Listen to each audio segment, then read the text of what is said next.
Good afternoon, ladies and gentlemen. Back again for some Year 13 Chem. Who's in the house? Who have we got?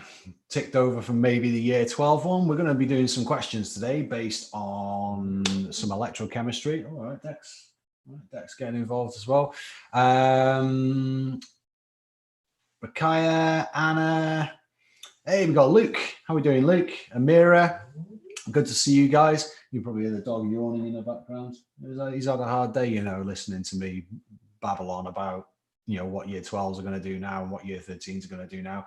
I've been recording some videos today about, advice for year 12s, advice for year 13s and so on and so forth, which I think is really important. Don't you worry about it, Raseb. Secret code, mate. So do we want to spend a bit of time talking about what's going on with the exams and stuff right now before we look at some electrochemistry? Do you think that'll be worth it? Just 5 minutes? I can tell you what I know. Raseb, nah, not really bothered, mate. Just move on. Okay, so a very quick 2-minute update of what we know so far, okay? I'll tell you what we know and what we think we know.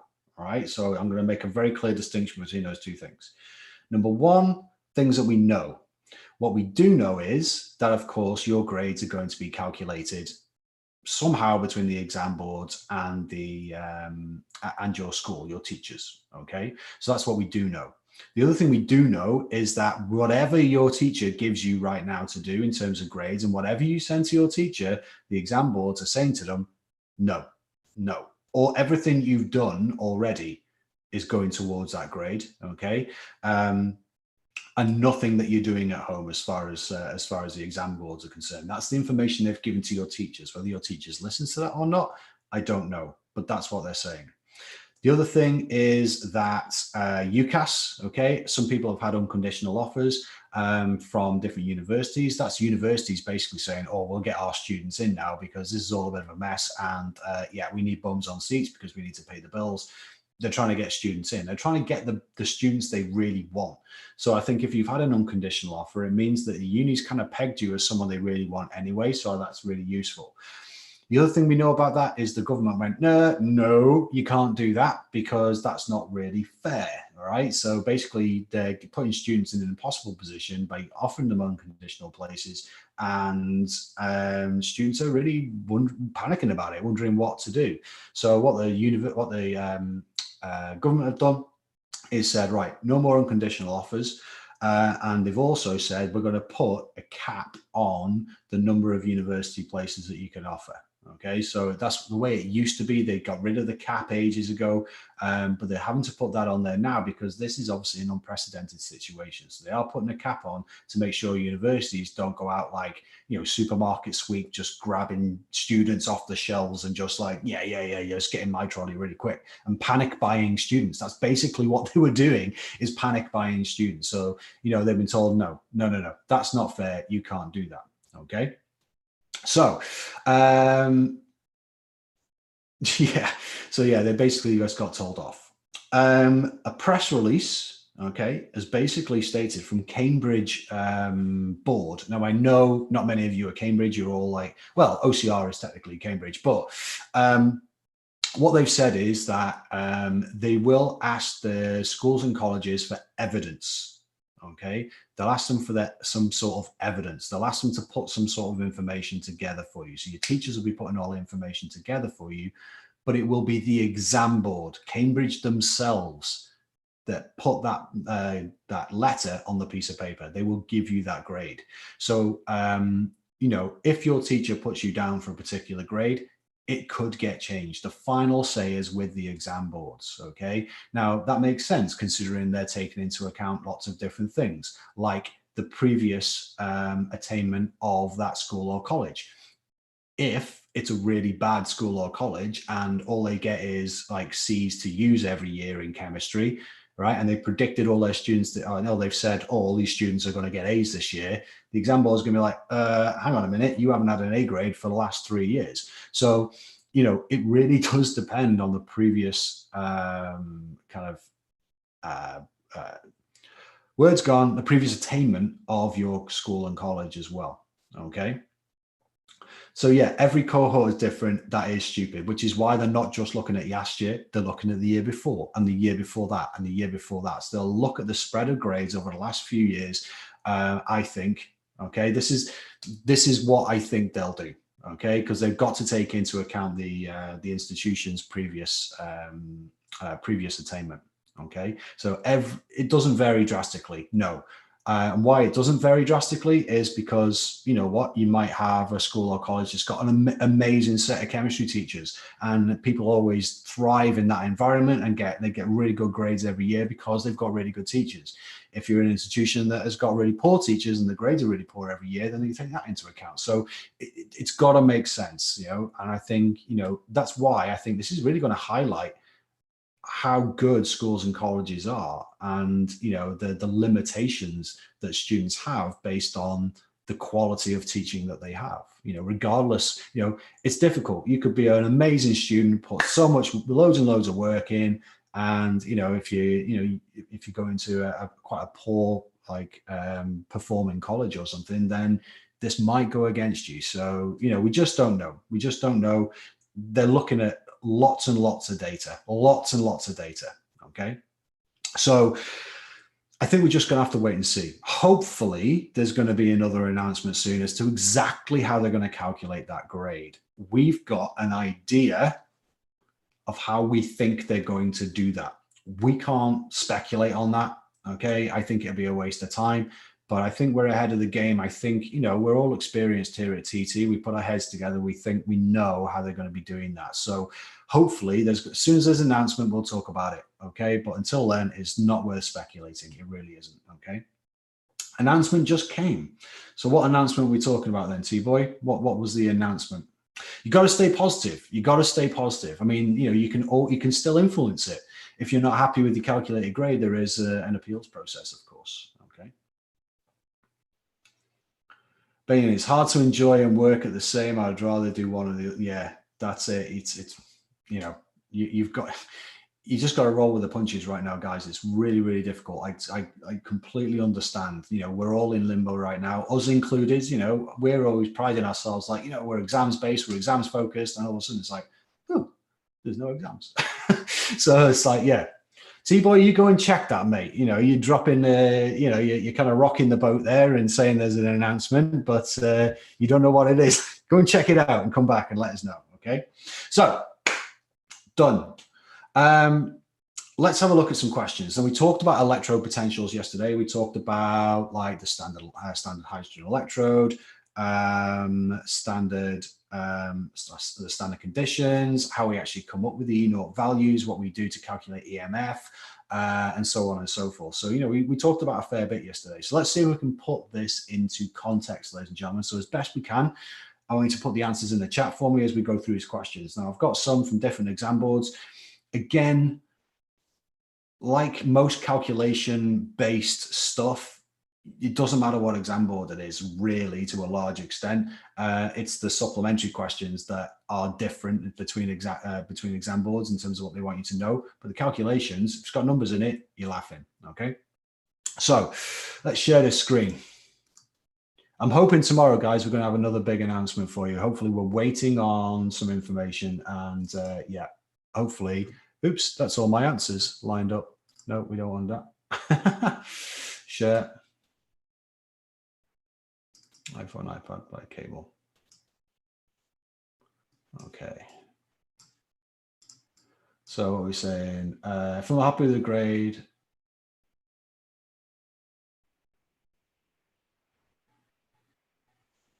yeah, nothing's impossible at this stage. I think, yeah, we're just going to have to wait and see. And lots of people are private candidates. They've not been going to school or college for the year. Like, how are they going to do, you know? So, Edith, Sleepy Edith, that's what we're going to call you. Can you change your name, please, in the chat to Sleepy Edith? Sleepy Edith B.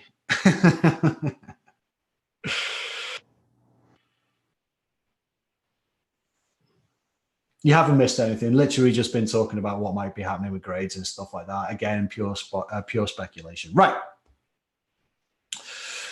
This question is about redox electrode potentials and feasibility. Okay, so we know that to be feasible at standard conditions, we need to have a positive electrode potential. Okay, so table 22.1 shows standard electrode potentials for 4 redox systems. We need to use that information in the question below. Well done, Ha. Okay. So we got 4 different redox systems. We got zinc, sulfate, iron 2+ to iron 3+, and then we've got our manganate. A standard cell is set up in the lab based on redox systems 1 and 3. Draw a label diagram to show the cell will be set up to measure its standard cell potential. Include details of the apparatus, solutions, and standard conditions required to measure this cell potential.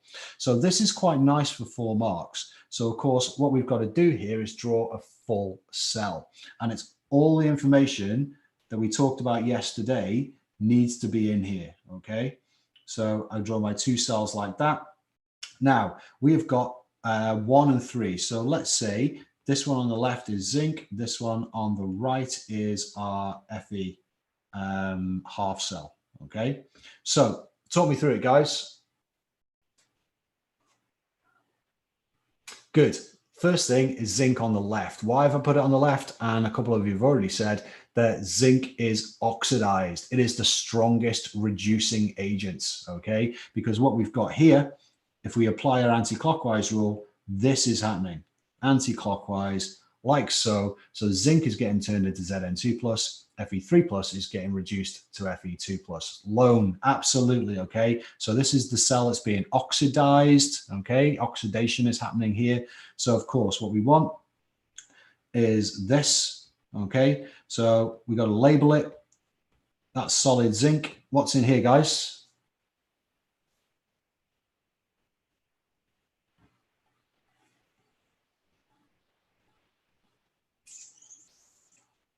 Zn2+, absolutely, okay? So Zn2+ AQ. You don't have to worry about thinking about, oh, what's the anion going to be? Is it zinc? Is it zinc chloride or whatever? You literally just put Zn2+ AQ. Done, okay? Now, of course, in the middle here, we've got our high resistance voltmeter. I'm not going to bother you asking you that. But over here, what's this electrode by here? And I think T-Boy is actually, oh, you retracted it. That's okay. But you were right. Yeah, platinum. Good. This is a platinum electrode, solid. And in here, we have got Fe2+, Fe3+, AQ. Okay. What else is missing?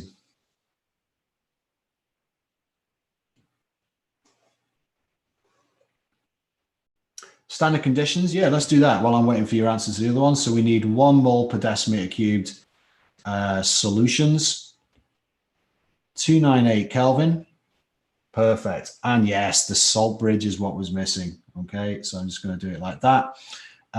Remember what I told you yesterday? What's a common salt they use in the salt bridge? Oh, boom, Ibrahim, KNO3, AQ. Okay, and yeah, we can say 1 atmosphere or 100 kilopascals. Either or is absolutely fine. Okay, so that's what we've got there. So 4 marks, if you can just regurgitate that. The trickiest thing here is this one, because it's like a double aqueous ion half cell, then you do need a platinum electrode, okay? And the platinum electrode is inert, as Rasev says, so that's correct.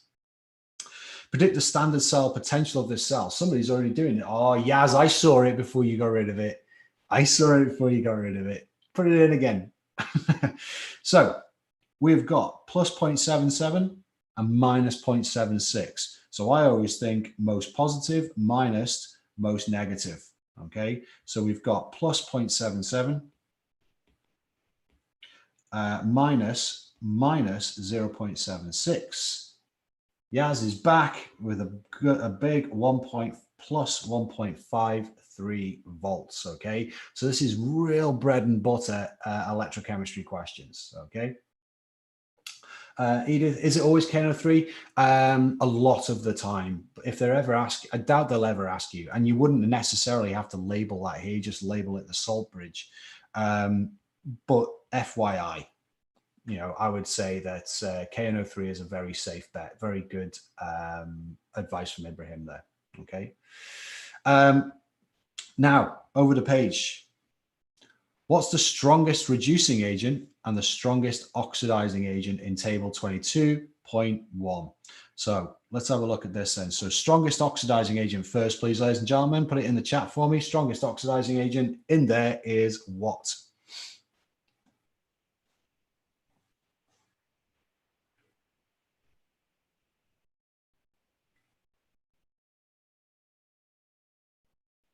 Okay. I haven't seen. Well, I'll tell you what. I'll give you a clue, ladies and gentlemen. I'll give you a clue. It is either, I'd say it's not going to be anything in there. It is not going to be anything there because we've got most negative going to most positive as what we should have. It's going to be either that, or that. So strongest oxidizing agent is MnO4 minus. Good, MnO4 minus. So we'll put that in, we'll explain why. So MnO4 minus, okay, basically anything in this table will go that way. Okay, so this MnO4 minus will oxidize Fe2 plus. It will oxidize SO32 minus. It will oxidize zinc. So MnO4 minus, because it's getting reduced itself, okay, that means it's the most easily reduced. Therefore, it's the strongest oxidizing agent. So MnO4 minus gets reduced to Mn2 plus. Hence, it's the strongest oxidizing agent because it will oxidize all three of those. Okay, it will oxidize all three of those.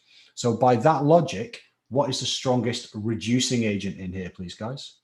The strongest reducing agent based on that logic. Good. We are all on the same page with that one now. That's brilliant. Is Zn done? Okay. Raseb, careful. It's just Zn. Okay. Now the reason, okay, again, use your anti-clockwise rule. This gets oxidized, which means it's the strongest reducing agent. It's the most easily oxidized of all of them, okay? Which means that it can reduce SO42 minus, it can reduce Fe3 plus, and it can reduce MnO4 minus, okay? So that means Zn, solid, is our strongest reducing agent, okay? So electrode potentials, electrode potentials can be used to predict the feasibility of reactions. Construct an overall equation for the predicted reaction between the species in redox systems 2 and 4. So an overall equation for the predicted reaction between the species in redox systems 2 and 4. So if we go back to 2 and 4, get rid of my squibbles. So 2 and 4. First of all, yeah, a reducing agent is itself oxidized, yeah, and vice versa. So before we even think about balancing electrons, what we need to do is figure out what's going on. Well, again, anti-clockwise rule. So MnO4 is going to get reduced to Mn2 plus. The SO32 minus is going to get oxidized to SO42 minus, okay? So this will occur. There will be a reaction here, okay? But the reaction will be MnO4 minus being reduced and the SO32 minus being oxidized. That's what's happening in this reaction, okay? So what I'm going to do is, in fact, what I'll do is this. I will open up both pages at the same time so we can see both, okay? So the first reaction is SO32 minus plus H2O goes to SO42 minus plus 2H plus 2 electrons, okay? Because the reaction is going the opposite way, so that's what I'm writing. The other one, MnO4 minus plus 8H plus 5 electrons gives you Mn2 plus and 4H2O. Okay, so we've got our two equations that are happening before we can actually merge them now, okay? So we need to balance electrons. Who said that? Benyon. So how do we balance the electrons? What do we need to do? First equation by 5, second one by 2. Yeah, absolutely. So we're timesing everything by 5 here to get 10 electrons and everything by 2. So I'm going to write over this in a different color. Let's use blue. So this is going to be 5 SO3, 5 H2O, 5 of them. We're going to get 10 of them, and we're going to get 10 of them. Everything by 2 down here, so that would be 16 hydrogens, 10 electrons, 2 N2 plus, and 8 H2O. Okay, now we're in a position to cancel out what we need to cancel out. Okay, however you want to do it, Rasa, mate, however you want to do it. This is my method. Okay, so cancel and flip. Yeah, absolutely. So what we can do is we can cancel out these electrons. Gone. What else can we cancel out, guys?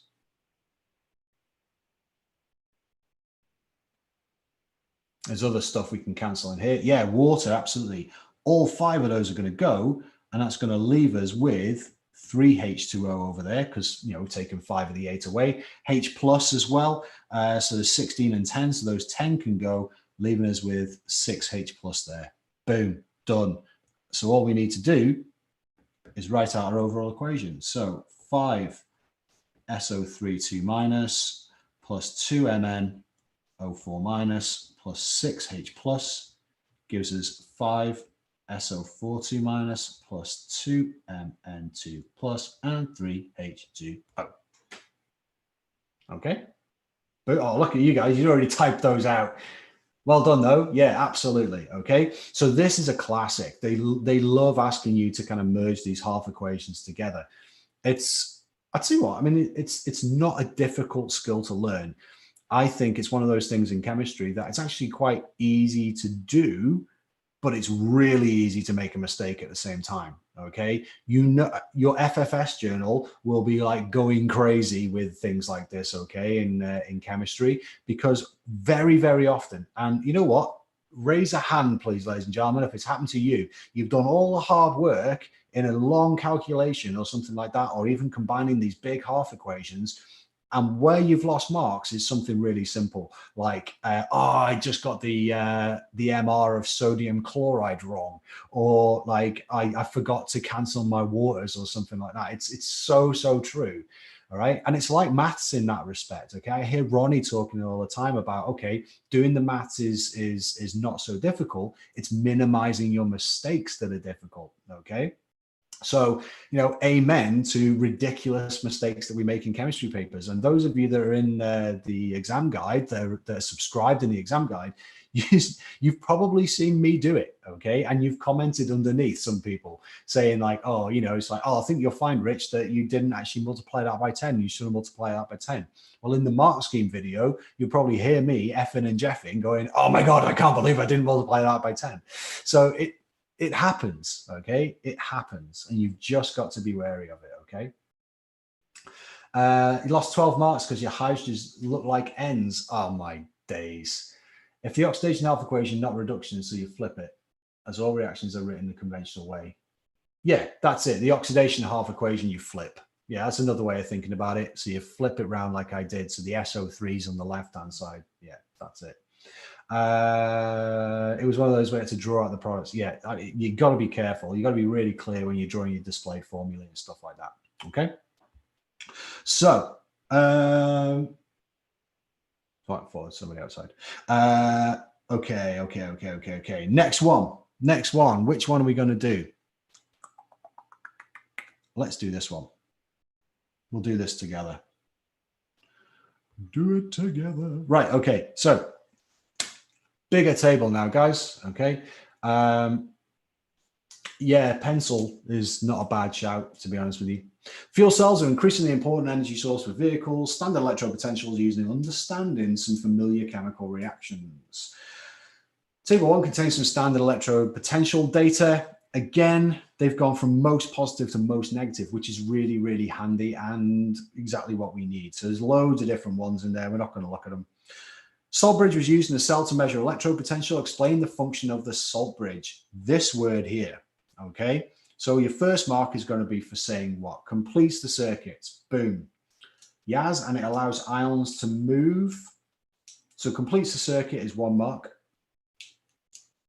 Remember what I said yesterday. It does not allow the transfer of electrons. No electrons shall ever be moved via salt bridge, ever, ever, ever. Same for you, Benyon. That's not the case. Remember I told you that yesterday. Ruhab. Well done, my friends. So it maintains an electrochemical balance. Okay, that is the second mark in this question. This is an AQA question, FYI. All right, so the first mark is for saying that it completes the cell. Completes the circuit. A second mark is for saying its saturated salt solution allows the electrochemical balance to be maintained, or it maintains the electrochemical balance. Or the charge balance is another way of saying it.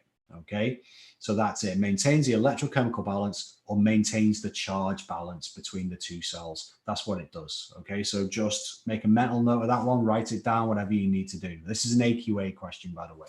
Okay. Yeah, ions do move, Yaz. You're right. I can't remember what the mark scheme said exactly for it, but it does allow, is that, I mean, that's what happens, but is that what it does? Is that its function? Okay, is that its function? So it does allow ions to move. You're absolutely right. But its function is to maintain the electrochemical balance by allowing those ions to move. Okay, so it does allow ions to move. Okay, right. Use data from table 1 to justify why sulfate ions do not or should not be capable of oxidizing bromide ions. So sulfate ions, so these ones, are not capable of oxidizing bromide ions. Why? Oh, did I? Oh, I'm sorry. Right, back to this one. Use the data from table 1 to deduce the halide ion that is the weakest reducing agent. Sorry, guys, we'll come back to 3.3.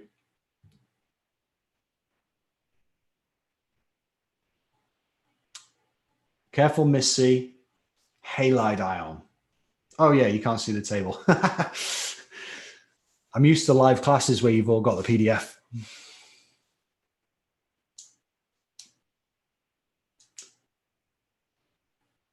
BR minus, F minus, F minus. It is F minus, okay? It is the most easily oxidized. Therefore, it is the weakest reducing agent, okay? It is the weakest reducing agent is F minus. Okay, that's the weakest. It's the same question as we had in the last one, right? It's just a different table. That's all it is. Okay, that's all it is. So, on to 3.3. Use the data in table 1 to justify why sulfate ions should not be capable of oxidizing bromide ions. So sulfate ions and bromide ions. Why should sulfate ions not be capable of oxidizing bromide ions? Good.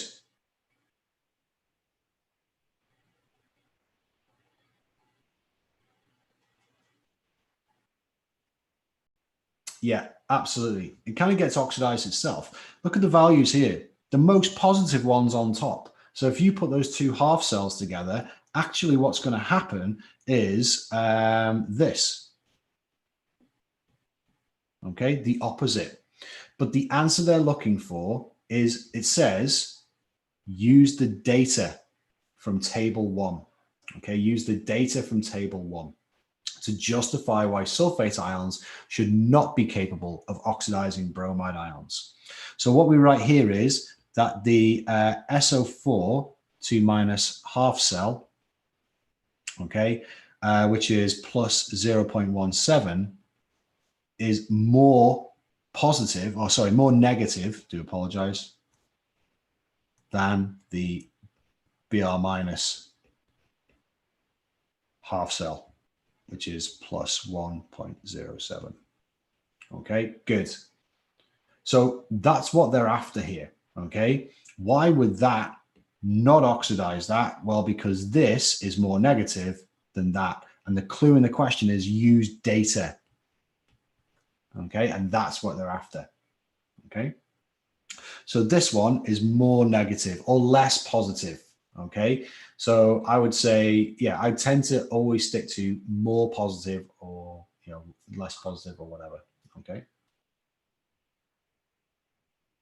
We're not talking about F minus now, Courtney. Sorry, it's a completely different question. This is use data to justify why sulfate ions should not be capable of oxidizing bromide ions.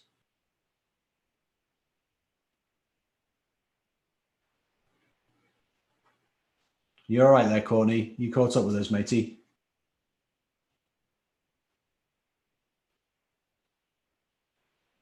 Does that mean it's a stronger reducing agent than oxidizing agent? Okay, we'll go back to 3.1 in a sec, okay?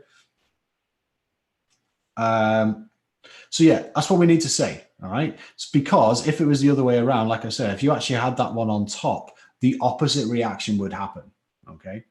The opposite reaction would happen. 3.2, deduce the halide ion that is the weakest reducing agent, okay? Well, we should know anyway that halide ions, F minus, Cl minus, Br minus, and I minus, they're all reducing agents. The strongest reducing agent is I minus. The weakest reducing agent is F minus. Because of their atomic structure, F minus is very unlikely to let go of that extra electron it's got, and so on and so forth. Yeah, F minus doesn't want to lose electrons. It's holding onto it really tightly. So high effective charge, low amount of shielding, small distance between the outer electrons and the nucleus. That's it. It's more stable. Yeah, well, it's first principles, isn't it? A-level revision TTBA. It's first principles. If you understand like the atomic structure and stuff, like we've talked about previously in other lives, then you know, it makes these things, takes all the guesswork out of it, doesn't it? Okay. That's all right, Miss C and Courtney. No worries, no worries. Right. Use the data from table 1 to calculate the EMF of a hydrogen-oxygen fuel cell operating under alkaline conditions. Operating under alkaline conditions. So a little bit on fuel cells this. So I'm going to clear the decks. I'm going to list these. There's no numbers next to them, annoyingly. Okay. But the reactions, so I'm going to go A, B, C, D, E, F, G, H, I. So just a question again.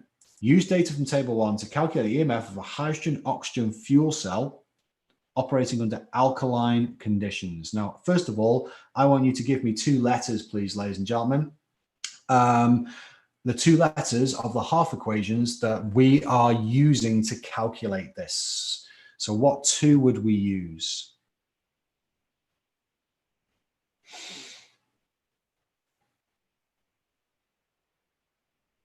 I and C, C and F, C and F, F and I, F and I, F and I. The majority of people are saying F and I. C and H. Okay, so let's highlight these. So we're saying C, H, F, and I. These are all like the kind of punts from you guys, okay? Now, I'm going to use a red pen and say that C and H are out of the picture. The reason? What are these? Hydrogen ions. When you see hydrogen ions, what do you think? Do you think alkaline when you see hydrogen ions? No, we don't. We think acid, okay? So these are out. These 2 are in. Why? Because these are in alkaline conditions, ladies and gentlemen. Okay, so most positive minus most negative. So that is plus, 0.4 minus 0.83, which equals plus 1.23. And that is our answer. Okay. It said the hydrogen oxygen fuel cell. What is that? Well, it's basically just a hydrogen fuel cell. That's what it is. It's the hydrogen fuel cell. It's just another way of writing it. Okay. That's it. Yeah. So always, Courtney, with your comment there, you forgot about the alkaline. I know I'm just flashing the question in front of your eyes right now, and it is more difficult, but the clues are always in the question. okay, under alkaline conditions. They don't tell you these things just for, well, shits and giggles, basically. Sometimes they give you stuff in there that's completely useless, but a lot of the time it is in there for a particular reason, okay? That's not worth our time, 3.5. Let's not bother with that one, okay? We're here to do some redox stuff. So last one, ladies and gentlemen, I'm going to give you this one to have a go at. And where are we? I'll tell you what, let's just zoom in on that. Okay.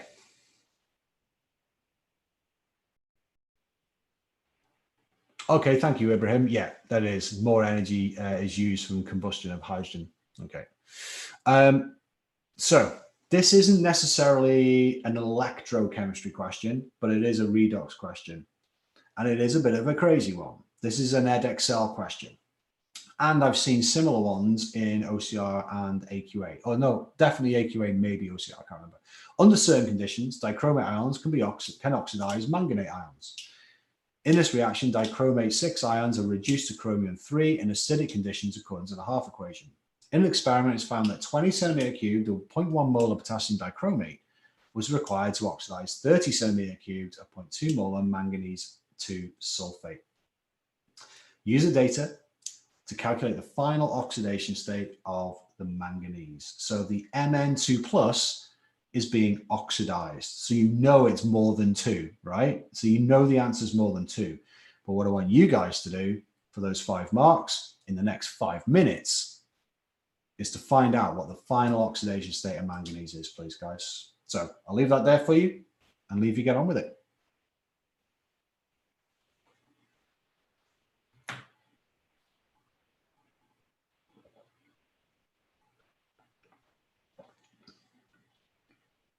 Think of it like a titration question.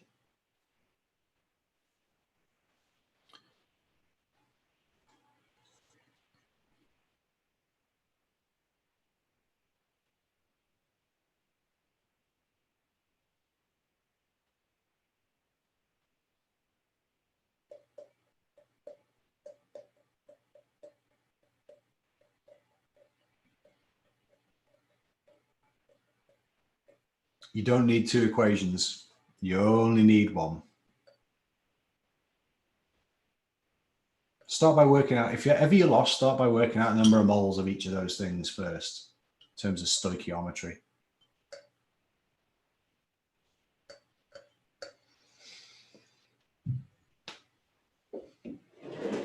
Well done then, mate.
Come on now, down you go.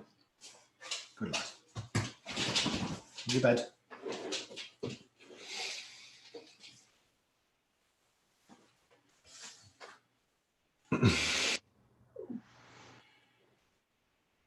Yaz, I'm not giving anything away just yet. I'm not saying whether you're right or wrong. Just double check your answer.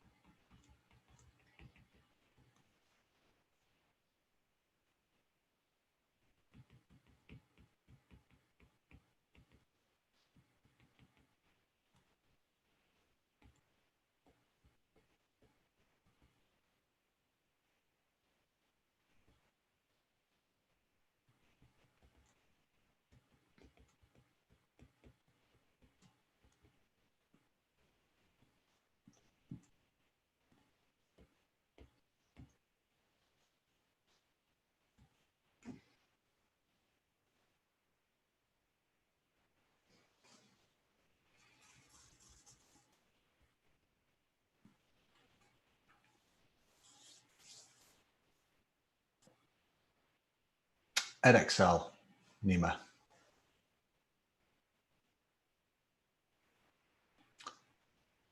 Okay, so we got 3 votes for +4 at the moment.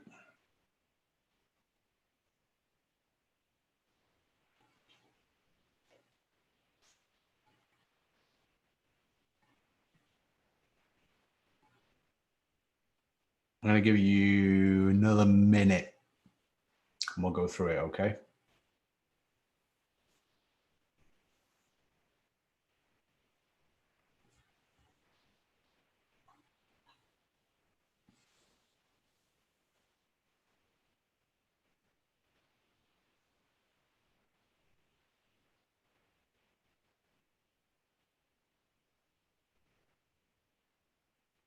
Four times 10 to the minus 3 what?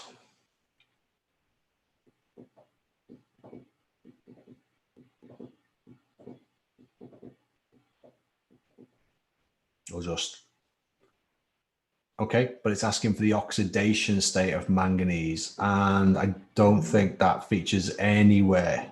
That's the difference in moles. See, boys got +3.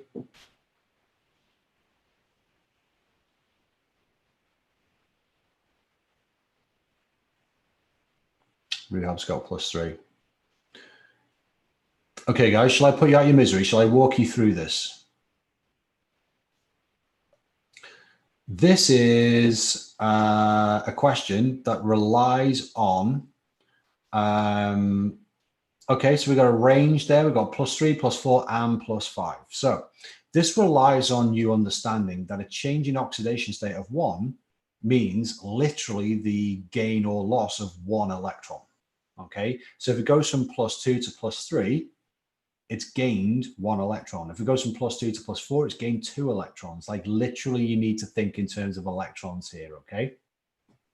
So what we've got here are the number of moles of both of those things. Now, I was just saying to the year 12s in the previous live today that when we're doing mole calcs, if in doubt, you can find the number of moles of something, anything. So that's where we started here. I found the number of moles of dichromate and the number of moles of manganate. So what they said was that 20 centimeter cubed of that was required to oxidize 30 centimeter cubed of that. So we know that there's a perfectly matched redox reaction between these two sets.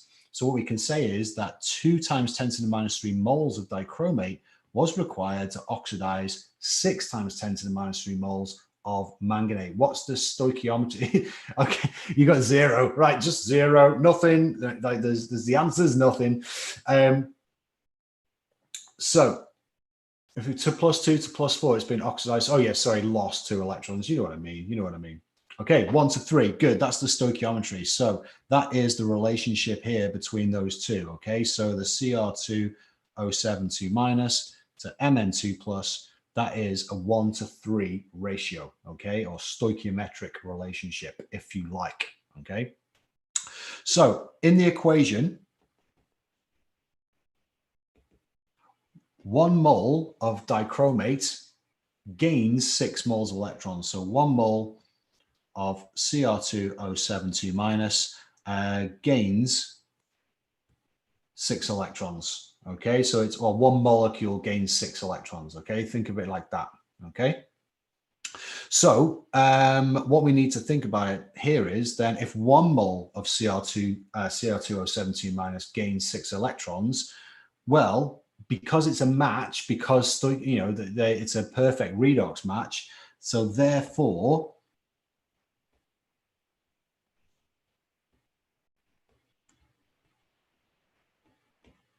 how many moles of Mn2 plus must lose 6 electrons, bearing in mind the stoichiometry that we've just put together.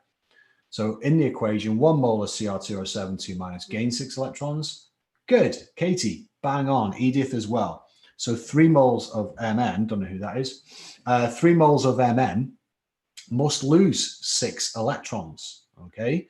So now we can work with this. Now we can work with this. If 3 moles of Mn2 plus lose 6 electrons, or let's say 3 Mn2 plus ions, let's think about single individual ions. So we've got 3 Mn2 pluses here, okay, like so. Let's visualize it. And between all of them, they lost 6 electrons.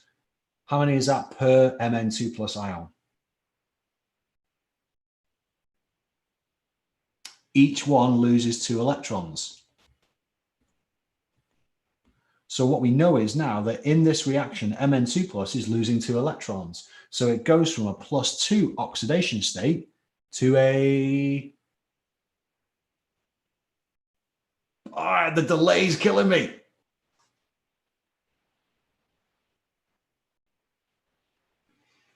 +4. Okay, so if it's oxidized, then it's lost. Sorry. Yes. Oh, I did say it's losing 2 electrons. Okay, so if it's lost, each Mn2 plus has lost 2 electrons, then it must have gone from +2 to +4. And that, ladies and gentlemen, is our answer.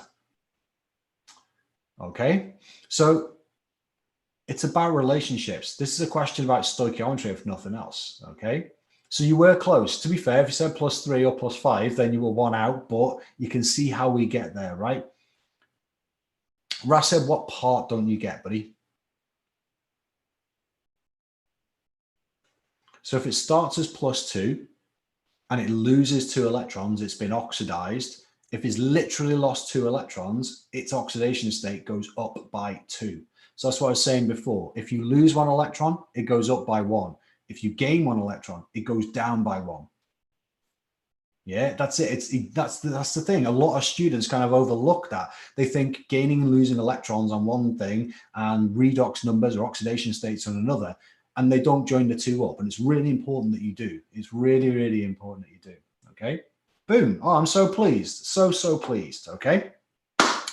So tomorrow, what we're doing tomorrow is we are going to talk in depth about, first of all, what's going on with the exams and your calculated grades and stuff. I'm very much hoping that there's going to be an announcement about that tomorrow. Secondly, we're going to be talking about how the exambulance is changing, because you know what, guys, we had a plan for our exambulance this year. It was like, it was going to be amazing. It was going to help you guys, give you a perfect plan for your revision on the run up to the exams. And you guys were all going to smash it. And it was going to be wonderful. And we're all going to live happily ever after. But COVID-19 put an end to that, and we had to rethink things, as all your teachers have, as you are, and whatever. So we're going to talk about what the exambulance is going to be for you guys over the next few months. And I think it's important you do keep in touch with your studies. So many year 13 students are out there now, probably dancing, burning their textbooks, dancing naked around the corpses of their charred textbooks in the garden. That is the worst possible thing you can be doing. And because you guys are here, you're in the right mindset. Okay. So the existing schedule is changing. Okay. The existing schedule is changing slightly. What we're going to do is we're going to keep you in touch. We're going to keep you motivated and keep you in touch with your studies right the way up to those exams, to those results at the end of July. Okay, so we're going to keep you motivated and ticking over till then. Those calculated grades come through and they're what you want. Happy days. Okay, but the upside is you've kept in touch with your studies. You've kept in touch with the A-level content that you're going to need when you get to university. Because even if you don't do those autumn exams, likelihood is the university is going to be testing you when you get there to make sure that you didn't just put your feet up, you know, get fat and watch Netflix all summer. Okay, so they're going to want to know that you still got it. Okay, so keeping in touch with your studies is a win-win as far as that's concerned. So when you get to those calculated grades in July, if at that point you're like, oh well, that's no good to me, I'm going to appeal it, then the only way you're going to better that grade is by sitting the exams in the autumn. That's likely going to be September, probably 5 weeks after the grades are announced. And what are you seriously going to achieve in 5 weeks if you've done nothing all summer? So, you know, it's there as an insurance policy, and it's really important. And it's an insurance just in case you want to do the exam. It's an insurance for the tests and the assessments the university is going to give you when you get there. Okay. So yeah, how that's exactly going to work out, we still don't know. But right now, what we're saying is be sensible about this. No getting naked in the back garden, no burning your textbooks. Just stay in touch with your studies. You don't have to do that with us, okay? But what we've put together is this Exambulance and this kind of scheme, this framework for you to work to. It gives you lots of flexibility as well if there's other things that you want to be doing, and it will keep you in touch with your studies, okay? So you always wanted to do that, Ibrahim. What are we still talking about the naked thing? So yes, so that's what we're doing, and hopefully you guys are on board with us for that. And don't be afraid to kind of share the love with other people as well and let them know that this is what's happening. I think it's a sensible thing to do. It is not just like a market employ by us or anything like that. I mean, you know, most of our year 2 students, I mean, you know, they're thinking don't need to do any work anymore. Hopefully they're seeing this like you guys and maybe thinking twice about that. So yeah, just think about it. And if you've got any advice for people out there on the world of social media, then just let them know as well. And equally, if you're not following us on social media, most of the really kind of like snappy updates on any announcements or anything like that are going to be made on there. So make sure you follow us on Twitter, on Instagram. Okay. Don't do a lot on Facebook because not many people have Facebook nowadays, guys at your age anyway. So follow us on social media. Okay. You can find us, Tailored Tutors, really, really easily. You'll recognize it a mile off. Okay. Procrastination is taking you over. Well, yes, the flood of procrastination. But you know what? I mean, there's got to be a point where you get so bored you have to start doing some A-level work again, right? But you're here. You're here. Okay. So thank you very much, guys. Yes, retakes and private candidates, that's a whole different ballgame. So hopefully we're going to have some more information very, very soon. Yeah, Talia, yeah, absolutely. Okay, so it's an unknown quantity at the moment, but as soon as we get any information, you can rely on us to kind of untangle that information and give it to you as it is, give it to you straight. So like I said, just make sure you subscribe to the YouTube channel, follow us on social media, hit the bell, whatever you need to do to make sure that you get an update when we give you an update. Okay, so that's we're going to be on that. There's been nothing really going on for the last week or so, but we're hoping that's going to change over the next few days, certainly before Easter. Okay, so thank you very much for coming along, guys. Okay, stay in touch, and yeah, I will see you guys tomorrow, where we'll be talking about what you guys are going to be doing over the next few weeks. Okay, take it easy.